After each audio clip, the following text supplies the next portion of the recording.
یقین مرکب ہے دو علموں سے. جب دو علم آپس میں ملتے ہیں تو یقین بنتا ہے. آج اکثر لوگ کہتے ہیں کہ مجھے یقین ہے اللہ ہے، لیکن یقین نہیں ہے. آج لوگ کہتے ہیں یقین ہے کہ یہ ہے، لیکن یقین نہیں ہے.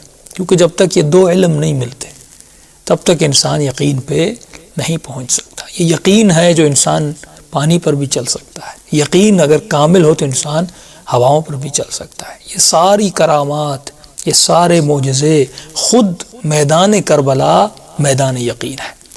یقین تھا تو کوئی کربلا میں گیا. خود مباہلے میں جانا یہ یقین کی منزل ہے کہ آگ ہمیں نہیں جلائے گی کیونکہ ہم حق پر ہیں. جب انسان اپنی حقانیت پہ یقین کر لیتا ہے، جب اس یقین کامل پہ پہنچ جائے کہ مولا علی فرماتے علی اس خدا کی عبادت کرتے ہی نہیں جس خدا کو علی دیکھ نہ لے. یہ مولا کس کی طرف اکثر لوگ کہتے ہیں خدا نظر تو نہیں آتا تو مولا علی ایسے کیسے فرما رہے ہیں. یہ یقین کی طرف اشارہ ہے. یعنی علی نے اس خدا کی عبادت کی نہیں جسے دیکھا نہ ہو، مطلب جس خدا پر علی کا یقین ہی نہ ہو علی اس کی عبادت نہیں کرتا. یقین دو علموں کے ملنے سے بنتا ہے. جب یہ دو علم آپس میں مرکب ہوتے ہیں تو پھر انسان یقین پر پہنچتا ہے. دو مثالیں دوں تاکہ آپ کو سمجھ میں آ جائے.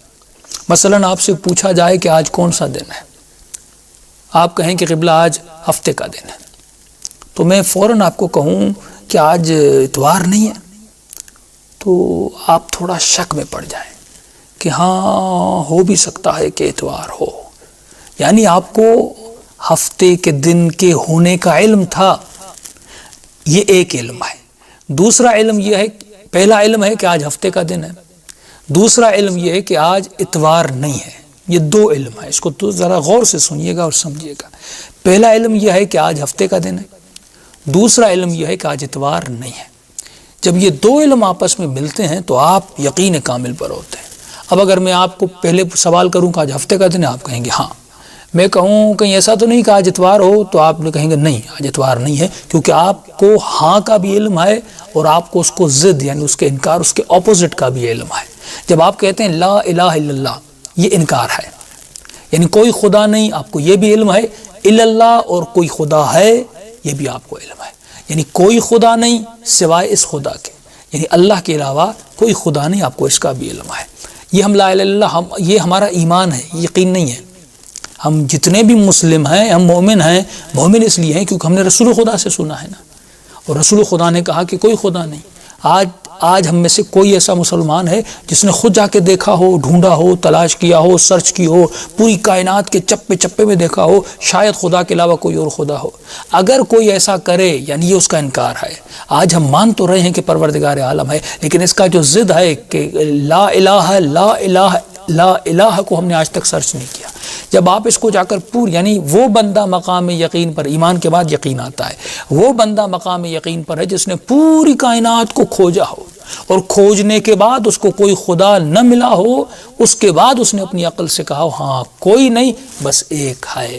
اب اس کا لا الہ الا اللہ مقام ایمان پر بھی ہے، مقام یقین پر بھی ہے. یعنی انکار کا بھی علم ہو، اقرار کا بھی علم ہو. اس کو یہ بھی یقین ہو کہ آج جمعہ نہیں، اور یہ بھی یقین ہو کہ آج ہفتہ نہیں.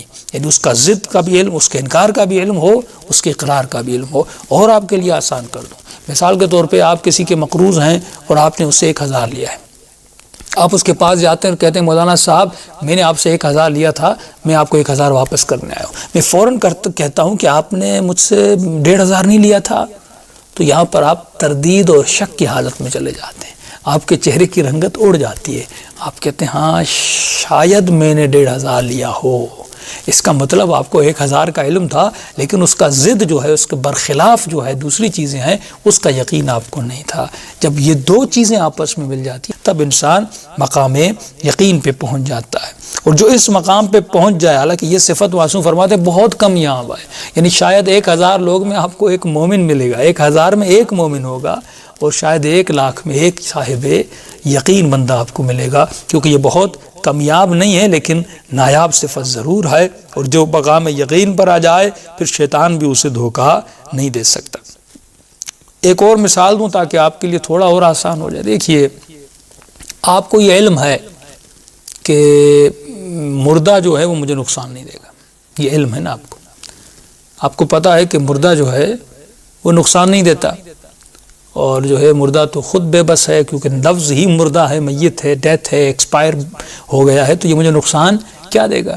لیکن آپ اس مردے کے ساتھ ایک رات بھی بسر نہیں کر سکتے. آپ ڈرتے ہو مردے سے. کیوں ڈرتے ہو؟ کیونکہ اس کے انکار کا یقین نہیں ہے. آپ کے ذہن میں پھر بھی کہیں نہ کہیں علم تو ہے کہ یہ مردہ اٹھے گا نہیں، لیکن اس کا انکار ہے کہ کیا یہ اٹھ بھی سکتا ہے، وہ اس کا انکار ہے. تو اس کا آپ کو یقین نہیں ہے. انسان کے اندر ہی اندر کہیں نہ کہیں بات چھپی ہوتی ہے، شاید اٹھ جائے. علم بھی ہے کہ یہ مردہ ہے، لیکن وہ شاید بھی اندر تردید زندہ ہے. جب یہ دونوں چیزوں پر یقین ہو جائے نا تو انسان پھر اعلیٰ مقام پر ہوتا ہے. پھر مردہ تو کیا، پھر قبرستان تو کیا، انسان کسی شے سے ڈرتا نہیں ہے.